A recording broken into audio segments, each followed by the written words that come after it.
Ya chicos, ¿pueden ver mi pantalla? Sí se puede ver. Ya, perfecto. Entonces chicos, el día de hoy vamos a hacer la asesoría de hemorragias, ¿ya? Porque este tema es importante porque en cualquier momento, en cualquier situación donde nosotros estemos, puede ocurrir una herida, ¿no? Entonces, esta herida, si es que nosotros no la sabemos tratar de la manera adecuada, puede convertirse en una hemorragia, lo cual puede ser fatal para la persona a cual estamos atendiendo. Es por eso que es muy importante saber cómo nosotros vamos a proceder cada vez que vemos una herida, dependiendo a qué tipo de herida es, dependiendo del tamaño. Entonces, por eso este tema es muy importante. ¿Sí, chicos? Entonces vamos a empezar con la definición y lo que nosotros tenemos que saber es de que la hemorragia es la salida de sangre del interior del sistema circulatorio. ¿Y por qué se debe esto? Esto es cuando existe, cuando un vaso, mejor dicho, se rompe, ¿ya?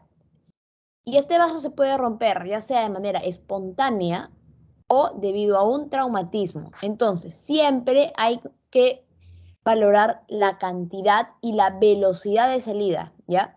¿Por qué? Ya que cuando mayor es la pérdida, hay más riesgo de que se pueda producir un shock, ¿ya?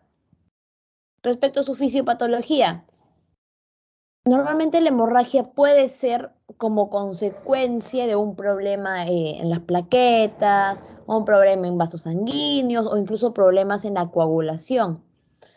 ¿Y por qué me refiero de problemas plaquetarios? Y esto se refiere de que cuando hay problemas en las plaquetas, lo que va a hacer en nuestro cuerpo es ocasionar diversas lesiones en nuestra piel, como las famosas petequias o lesiones purpúricas, así como también hemorragias en las superficies mucosas. ¿Y alguien de ustedes sabe qué cosa es una petequia? ¿O tiene una idea de qué es una petequia?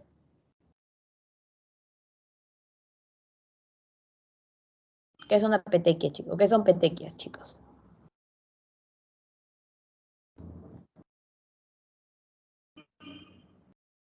¿No? ¿Nadie? Ya. Las petequias son puntitos, los cuales pueden ser, son redondos, mejor dicho, y muy pequeños, los cuales suelen ser de color púrpura o incluso marrón. ¿Y esto por qué ocurre? Cuando hay un sangrado debajo de la piel. ¿Ya? Esos son las petequias. Entonces vamos a ver un video para que ustedes puedan entender un poco más sobre las hemorragias. Hola, soy Leire, formadora de Cruz Roja Vizcaya y enfermera, y hoy quiero hablaros sobre cómo actuar ante una hemorragia, daros unas pautas básicas, explicaros cuántos tipos de hemorragia hay y cómo diferenciarlas.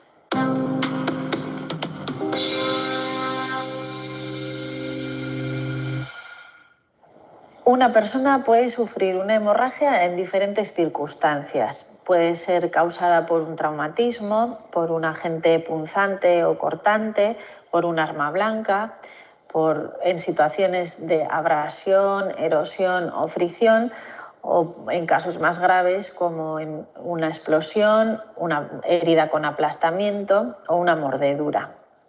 Las hemorragias se pueden clasificar según el vaso sanguíneo que se ha roto o según el foco de sangrado.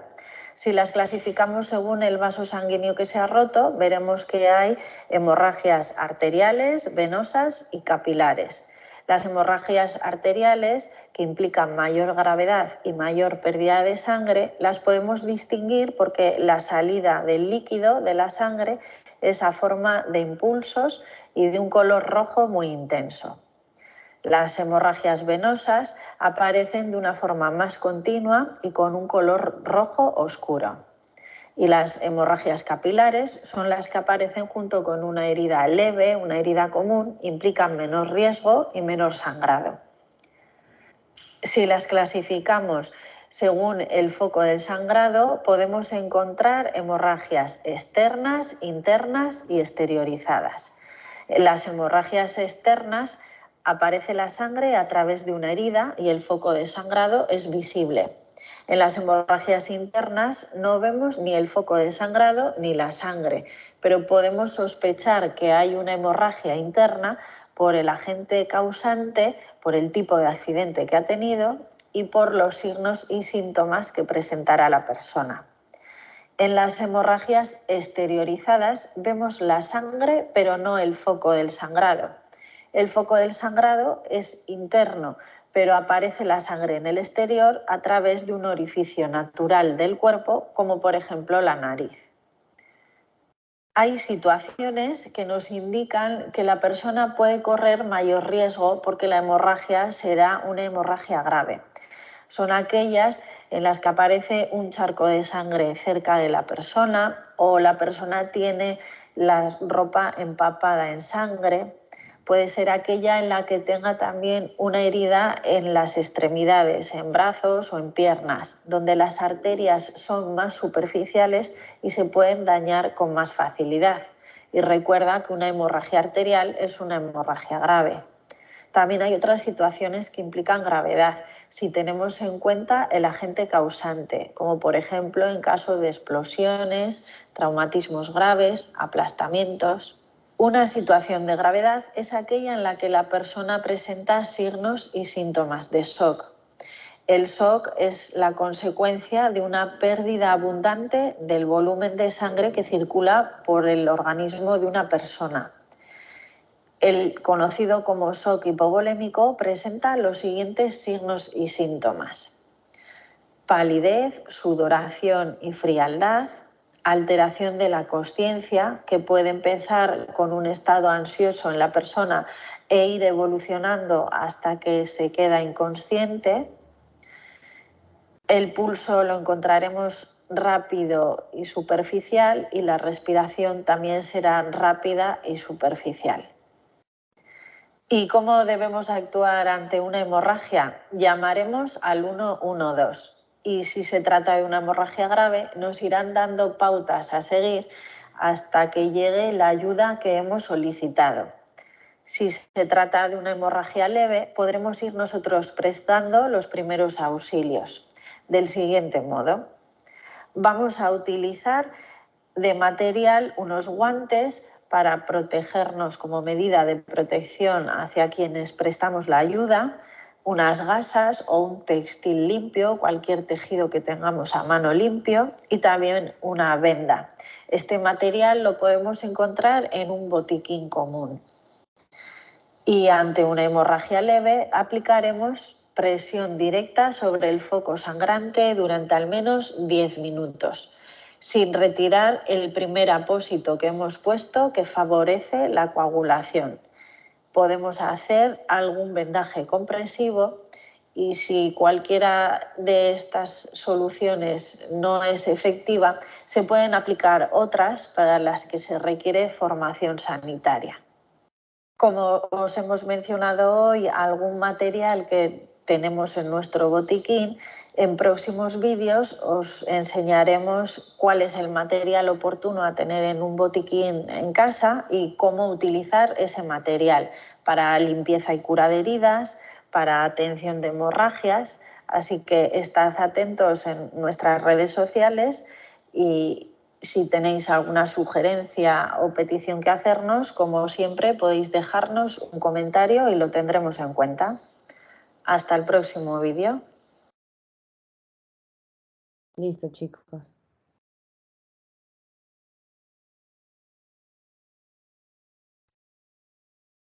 Entonces, chicos, para continuar. A ver. Listo. Entonces, continuamos con lesión purpúrica. Como les había comentado, ¿no? Las lesiones purpúricas son manchas cutáneas pequeñas de color rojo, de color púrpura, perdón, o de color incluso marrón, los cuales no van a desaparecer cuando nosotros aplicamos presión.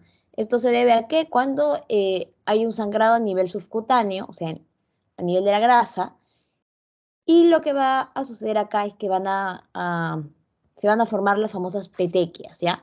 Petequias son lesiones de menos de 3 milímetros de diámetro. Y cuando decimos equimosis es cuando son mayores a 3 milímetros, a 2 centímetros, perdón. ¿Por qué ocurren los diversos trastornos plaquetarios? De muchas causas, ¿no? Puede haber algún defecto en la producción de plaquetas. ¿Cómo puede pasar esto? Cuando hay alguna lesión, algún problema a nivel de la médula ósea. ¿Cómo que puede verse estos problemas debido a que existe radiación, a diversos fármacos, si es que el paciente presenta una insuficiencia medular o una invasión medular? La quianina y los tiazidas también pueden estar involucrados. También van a haber trastornos por defectos de la pared vascular. ¿Y esto qué me refiero con esto?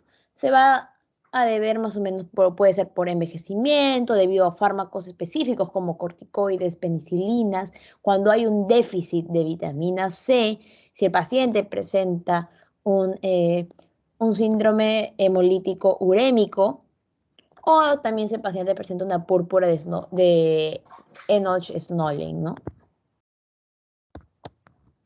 Van a haber diversos factores de coagulación también, entonces acá lo único que quiero que ustedes se aprendan es, si les preguntan qué trastornos de coagulación pueden estar involucrados en la hemorragia, hemofilia A, hemofilia B y la enfermedad de Boll-Willebrand, ¿no? Esto que se debe, hemofilia A se llama el factor 8, ¿ya? Es su nombre, hemofilia A, factor 8. La hemofilia B es el factor 9 y la enfermedad de Boll-Willebrand es el factor 8 también. Van a haber diversos trastornos los cuales el paciente lo puede adquirir, ¿no? Como por ejemplo, ¿no? Que tenga un déficit de vitamina K. ¿Qué pasa cuando no hay suficiente vitamina K en nuestro organismo? Va a afectar en la producción de 3 factores muy importantes, ¿ya? Factor 2, factor 9 y factor 10. Así que eso sí, solo memorícense el número. 2, 9 y 10. Ya, eso cuando hay déficit de vitamina K. También puede haber hepatopatías. ¿A qué me refiero con hepatopatía? Alguna enfermedad a nivel hepático, ¿ya? A nivel del hígado. Un CIT, ¿qué es un CIT? Es la coagulación intravascular diseminada. Puede haber una deficiencia de fibrinógeno, como por ejemplo los venenos de las serpientes, si es que el paciente presenta una falla orgánica múltiple, un síndrome hemofagocítico, perdón, etcétera, ¿no? ¿Y cómo nosotros vamos a clasificar las hemorragias? Va a ser según su fuente de origen, que es, o sea, su naturaleza, según la zona en donde va la sangre, o sea, según su procedencia, y según la cantidad de pérdida sanguínea, que es según la gravedad. Entonces, según su naturaleza, vamos a tener hemorragias externas. ¿Qué me refiero con externas? O sea, vamos a ver la sangre afuera del cuerpo, interna por dentro. Nosotros no vamos a ver que esté sangrando el paciente, ¿no? Lo vemos y no está sangrando, pero no sabemos que por dentro en verdad puede estar presentando una hemorragia, ¿no? Pues, y esta interna puede ser cavitaria o intersticial, ¿ya? Ahora, según su procedencia, también puede ser arterial, si es que viene de la arteria, si viene de la vena, va a ser venoso, si viene de los capilares, puede ser capilar. Y según su gravedad, puede ser leve, moderada o grave, ¿ya? Entonces, cuando yo me refiero a una hemorragia externa, según su naturaleza, ¿a qué me refiero? ¿Ves cómo les había comentado? Cuando nosotros vemos la sangre afuera, ¿no? Afuera del cuerpo. Entonces, hay una rotura de un vaso, obviamente, donde hay una salida directa de sangre al exterior. Esto, ¿por qué es provocado? Normalmente por traumatismos directos, como cortes, fracturas abiertas, desgarros, ¿ya? ¿Y cómo puede ser una hemorragia interna cuando la sangre no sale al exterior, sino queda adentro del organismo? Normalmente acá, donde solemos ver hemorragias internas, cuando hay golpes muy fuertes en el nivel del abdomen, a nivel del tórax, a nivel del cráneo, ¿ya? Y yo, ¿a qué me refería cuando hablamos de una hemorragia interna? Cuando tengo una cavitaria y una intersticial. La cavitaria se refiere cuando la sangre está dentro de una cavidad natural del organismo, ¿ya? que puede subdividirse, perdón, en exteriorable, donde la cavidad va a estar en contacto con el exterior de manera muy evidenciada por orificios naturales. ¿Qué orificios naturales tenemos? ¿No? La vejiga, el recto, la nariz. Y no exteriorable son cavidades los cuales no tienen contacto con el exterior, como el cráneo, como el abdomen, etcétera, ¿no? Luego tenemos también la hemorragia interna intersticial. ¿Y qué cosa es esto? Acá es cuando se acumula la sangre en el intersticio. Entonces, ¿y qué cosa es el intersticio? Son, por ejemplo, sitios donde no van a existir cavidades naturales, ¿no? Donde se va a presentar los famosos, ¿no? Hematomas, los moretones, las petequias, las lesiones muy pequeñas y equimosis. Según su procedencia, puede ser una hemorragia superficial o capilar. Quiere decir que solo va a comprometer los vasos sanguíneos superficiales, los cuales irrigan la piel. Y obviamente estos se pueden controlar de manera muy fácil. Luego tenemos la hemorragia venosa, donde la sangre sale de las venas. La sangre acá va a ser de color rojo oscura y su salida va a ser muy continua. Puede ser tanto de escasa como abundante cantidad. Y si este sangrado se corta, normalmente al inicio es con presión local, chicos. Y como es una hemorragia arterial, es cuando hay salida de sangre de las arterias, ¿ya?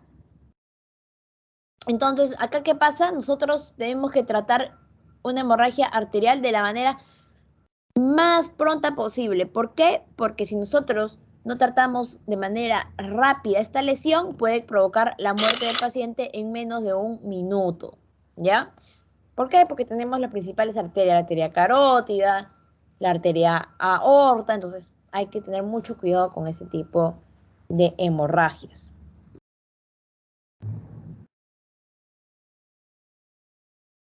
Entonces, ¿no? Acá tenemos una imagen, ¿no? Donde nos está mostrando las 3 diferencias.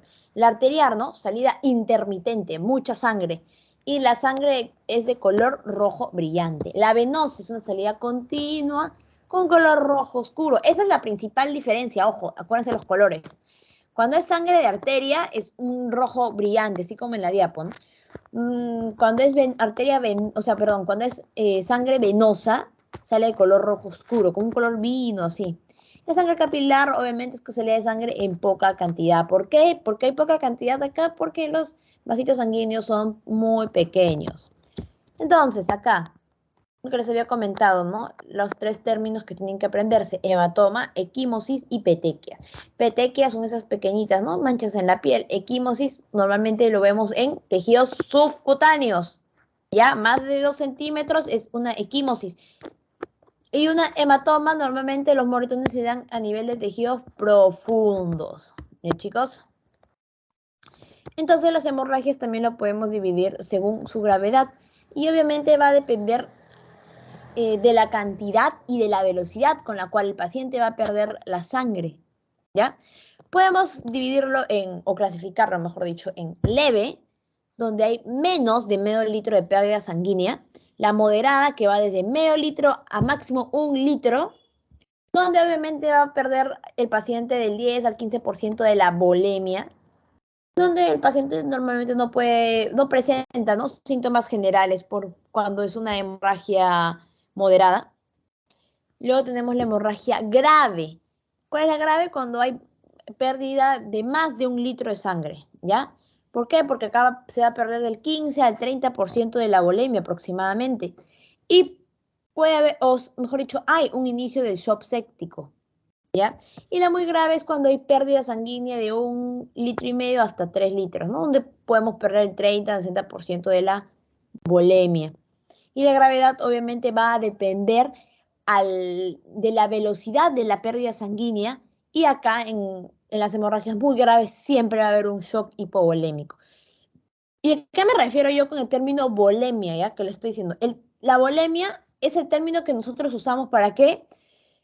Para referirnos al volumen total de toda la sangre que nosotros tenemos, ¿ya?, en nuestro cuerpo. ¿Y alguien de ustedes sabe o recuerda cuántos litros nosotros tenemos en sangre, en todo nuestro cuerpo? ¿Cuántos litros de sangre tenemos?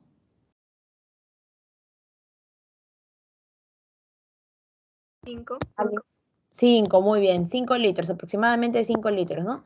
Que esto refiere del 7 al 8% aproximadamente de nuestro peso corporal. ¿Ya, chicos? Entonces, las medidas generales, ¿cuáles van a ser?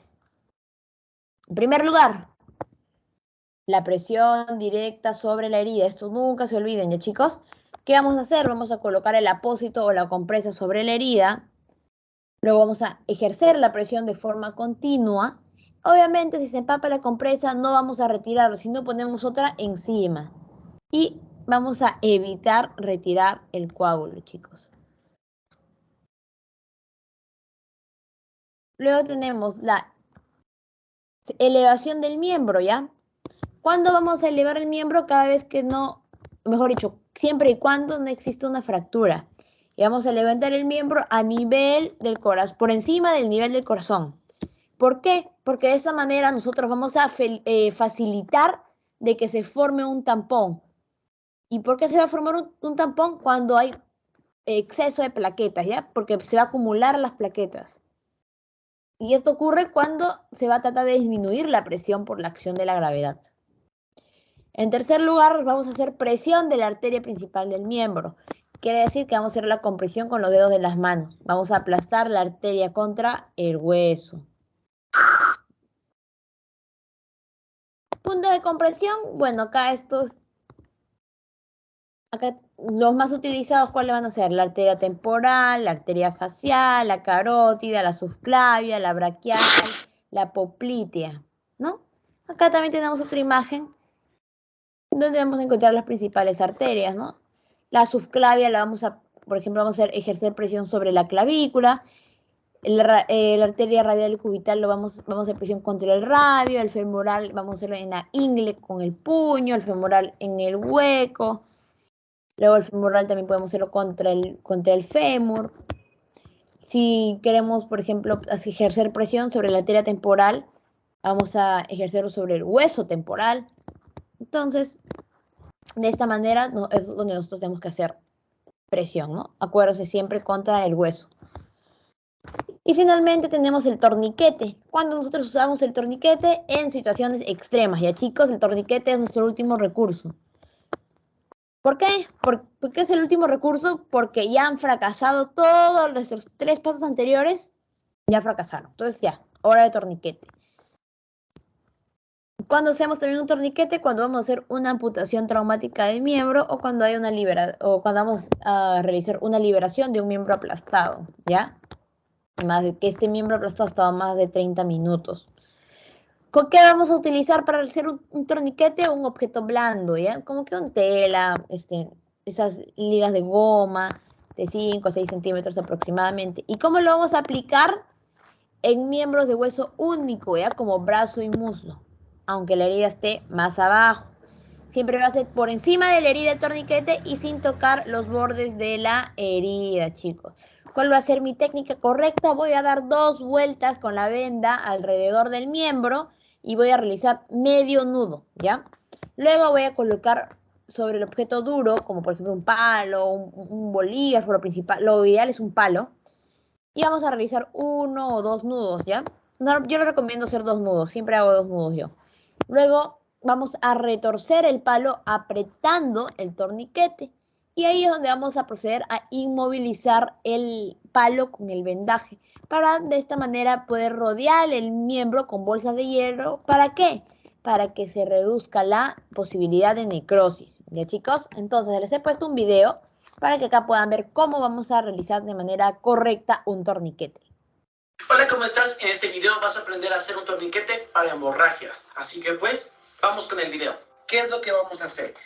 Imagínate que aquí es una herida. Para que tú un torniquete, la herida debe estar sangrando por más de 15 minutos sin abundancia. Se tiene que hacer un torniquete principalmente para poder salvar la vida a la persona y que no caiga en un shock hipovolémico en lo que llegan los paramédicos o el profesional de salud. Si tú te encuentras en casa y te encuentras con una herida, lo que tienes que hacer es tomar un pañuelo de esta manera, ¿vale? El pañuelo lo vas a enrollar perfectamente para forzarlo y hacer un nudo por arriba de la herida. Te estoy hablando de unos 7 a 10 centímetros aproximadamente. Nosotros vamos a hacer el nudo por arriba y vamos a apretarlo bien. Yo aquí tengo un lapicero y ¿qué es lo que voy a hacer? Ponerlo en medio y hacer otro nudo de esta manera. De modo que el lapicero queda atrapado. Y una vez que tengo esto, lo que voy a hacer es girar el lapicero hasta poder crear una presión persistente. De manera de que abajo, cuando tomemos el pulso, ya no se sienta. Y una vez que hacemos esto, voy a tomar otro pedazo de tela. En este caso, yo tengo una venda. Voy a hacer esto. Lo voy a pasar por arriba del lapicero y voy a amarrar y hacer un nudo de igual manera. De esta manera, y si puedo, me voy hacia enfrente. Aquí y me voy hacia atrás. Y termino con un nudo atrás. Y este sería el primer torniquete. Vamos con la segunda técnica. Segunda técnica, muy fácil. Lo que tienes que hacer, otro nudo. Arriba, igual, 7 a 10 centímetros. Ya te dije, puedes poner lo que necesites en medio. En este caso voy a poner yo un separador. Ya sabes, en caso de emergencias uno no sabe. Lo voy a apretar. Y ahora lo que voy a hacer es hacer los mismos círculos. Hasta que quede apretado, lo voy a poner de manera vertical y voy a tomar otro pañuelo y voy a hacer un segundo torniquete arriba. Y lo voy a amarrar de esta manera. Y voy a hacer un segundo nudo. Y como puedes ver, tengo doble torniquete ajustando el material principal que puse en medio del primero. Espero que te haya gustado el video, que te haya servido demasiado. Listo, chicos. Puedas ver. Te voy a enseñar técnicas.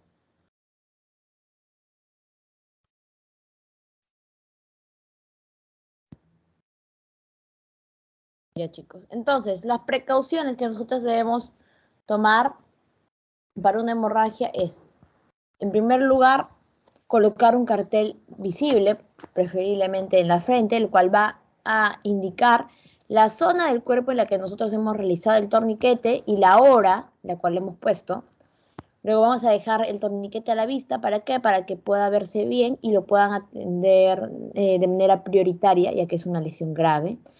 Ojo, muy importante, no aflojar nunca, ¿ya? ¿Por qué? Porque cuando se produce la necrosis celular y dejamos nosotros pasar todas esas células muertas al resto del cuerpo, estas toxinas son mortales, ¿ya?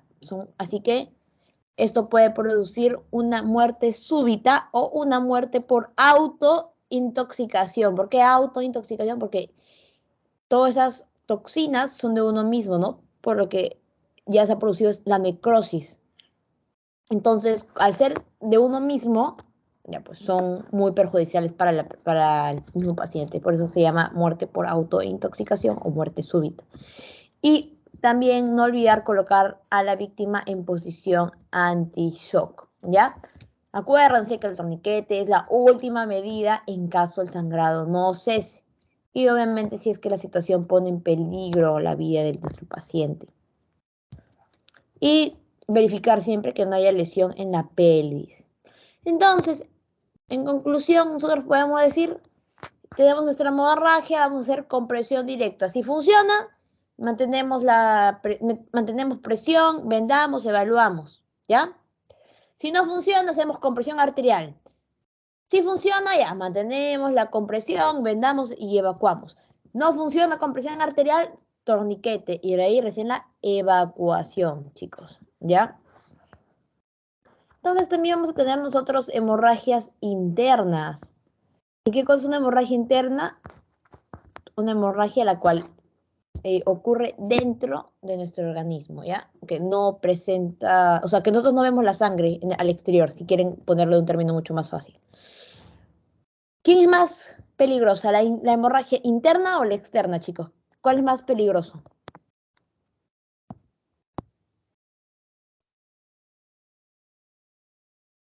¿Cuál, chicos? ¿Qué tipo de hemorragia es más peligrosa? ¿Interna o externa? La interna.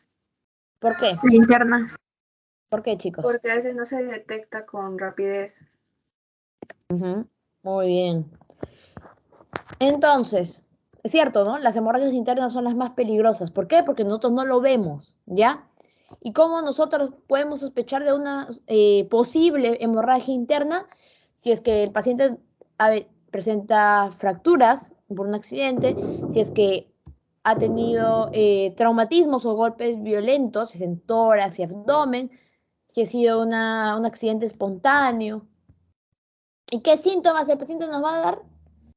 Va a estar desorientado, incluso puede perder conocimiento, puede estar súper pálido, va a sudar frío, va a tener una sudoración pegajosa, su frecuencia respiratoria va a estar aumentada, quiere decir que está más de 20, puede estar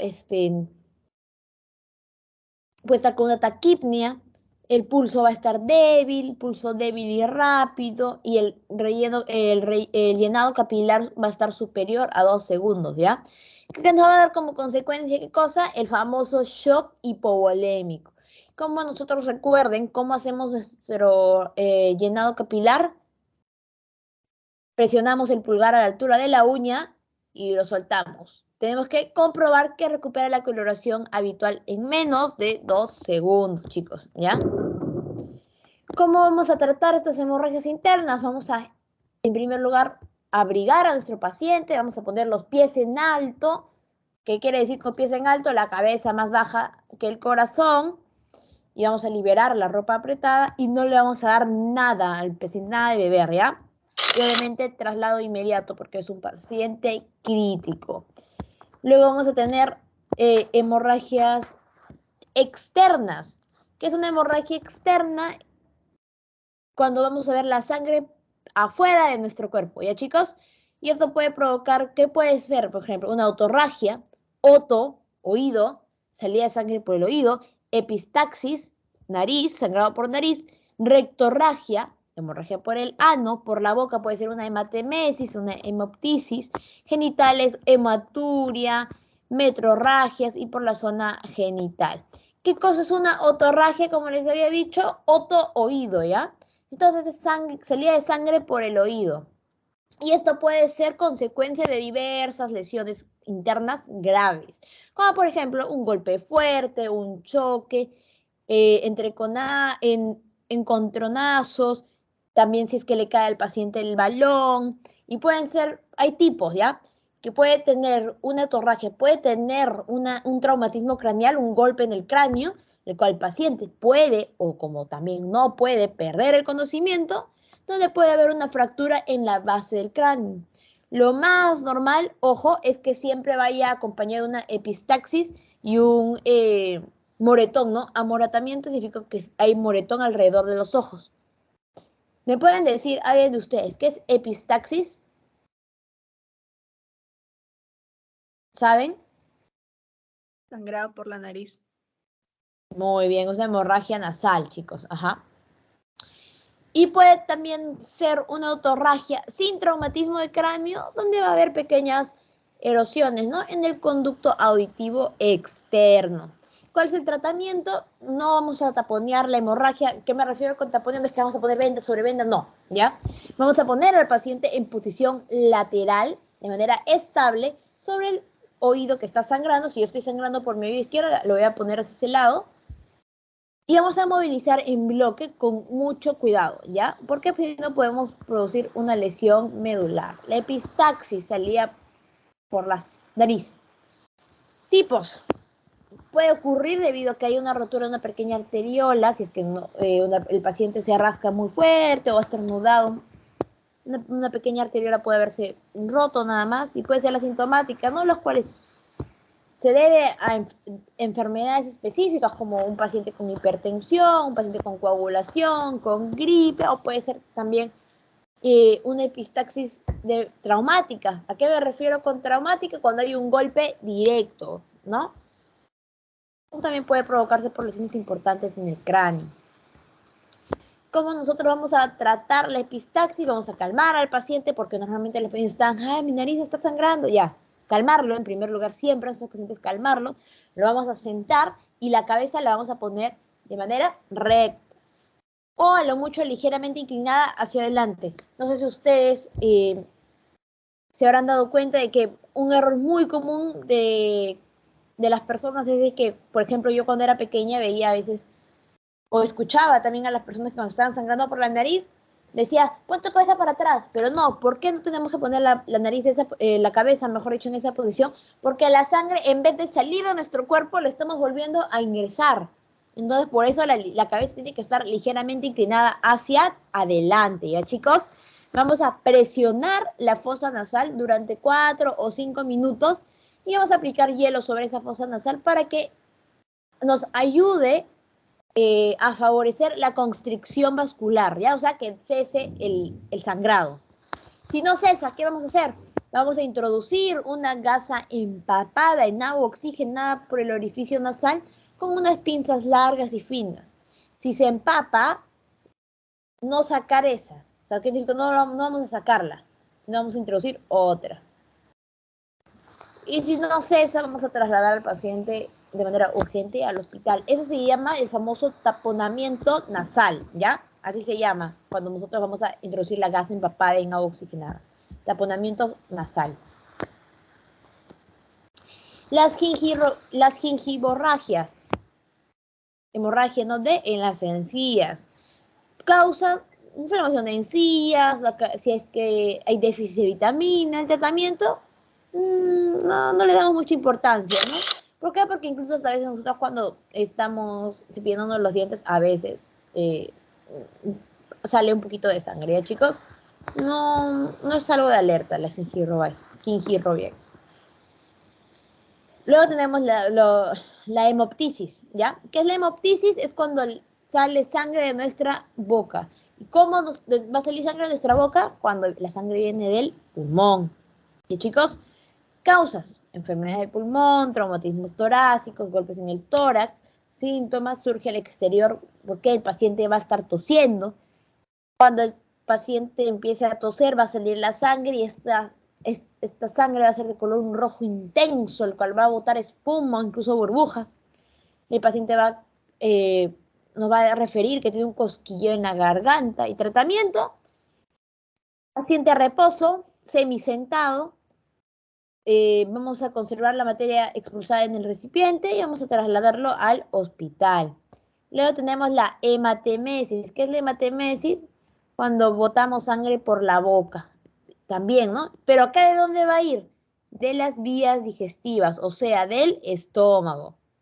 ¿Cuáles son los síntomas? El paciente va a expulsar sangre con vómitos. La sangre va a ser rojo oscura. A comparación, miren, con la hemoptisis, ¿ya? La hemoptisis va a ser rojo brillante. En cambio, la hematemesis es un color rojo oscuro, rojo vinoso. Y obviamente va a estar acompañado de ¿qué cosa? De restos alimenticios, ¿no? De la comida que el paciente habrá ingerido en forma de coágulos, como pozos de café.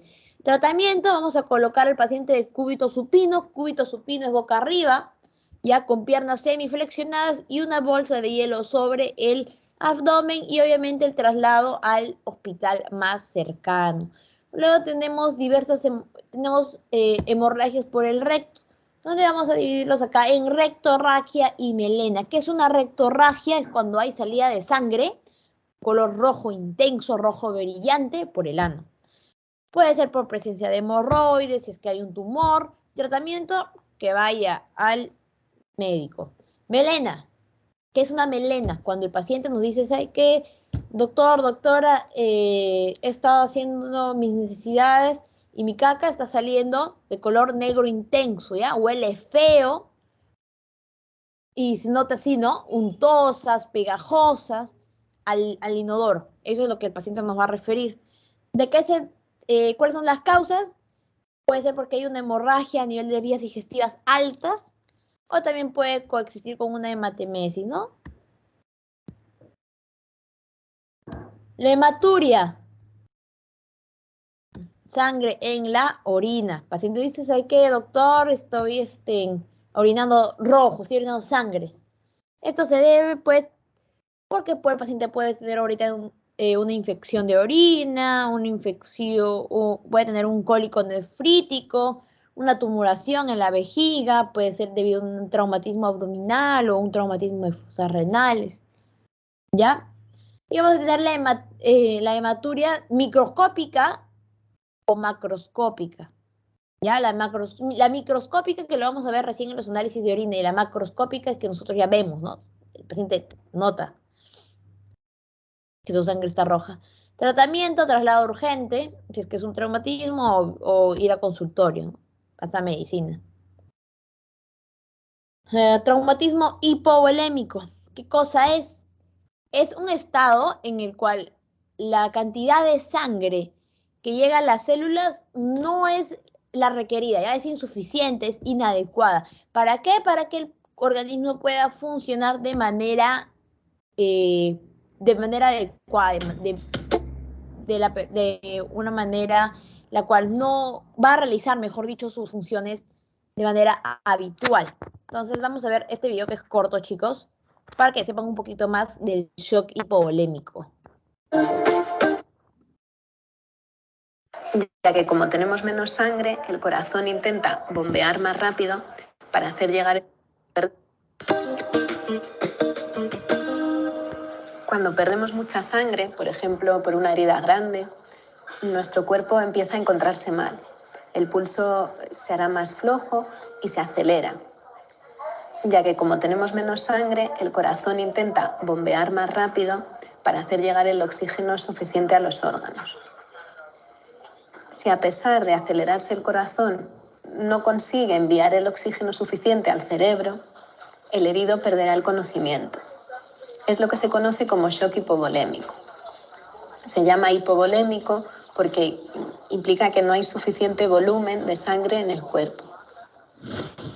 Aunque las hemorragias por heridas suelen ceder a los pocos minutos, en caso de sangrados abundantes, el organismo intentará poner todos los mecanismos a su disposición para compensar esta pérdida, pudiendo llegar a entrar en estado de shock, situación de extrema gravedad. La pérdida de sangre disminuye el aporte de oxígeno a los tejidos. Nuestro organismo intentará compensar esta situación aumentando la frecuencia cardíaca y la tensión arterial, derivando el flujo sanguíneo a los órganos vitales.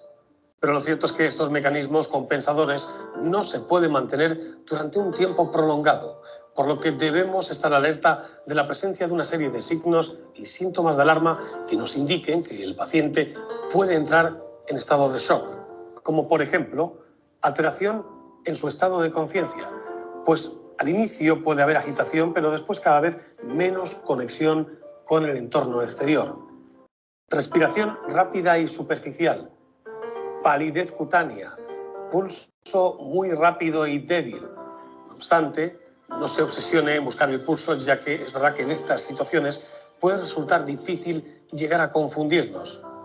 El procedimiento de actuación es el siguiente: alertar al 112, evitar que el herido se mueva, no darle nada de comer ni de beber, controlar sus signos vitales, aflojar todo aquello que comprima al accidentado a fin de facilitar la circulación sanguínea, tranquilizar al herido, evitar también la pérdida de calor corporal, colocar al accidentado estirado con la cabeza más baja que los pies, la llamada posición de Trendelenburg, evacuarlo urgentemente a un centro médico, ya que la tendencia del shock siempre es a empeorar.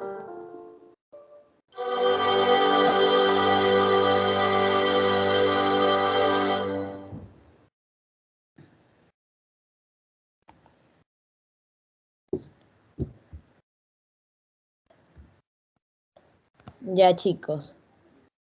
Entonces tenemos nuestra clasificación, ¿no? Tenemos el shock hipovolémico, se va a clasificar en 4 clases.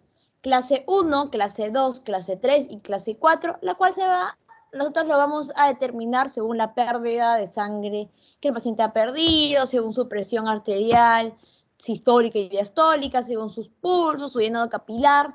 Pero acá lo principal, lo que yo quiero que simplemente se acuerden, es según la pérdida de sangre, ¿ya? O sea, clase 1 Cuando hay pérdida de menos de 750 mililitros, clase 2 de 800 a 1500 mililitros, clase 3 de 1500 a 2000 mililitros de pérdida y clase 4 más de 2 litros.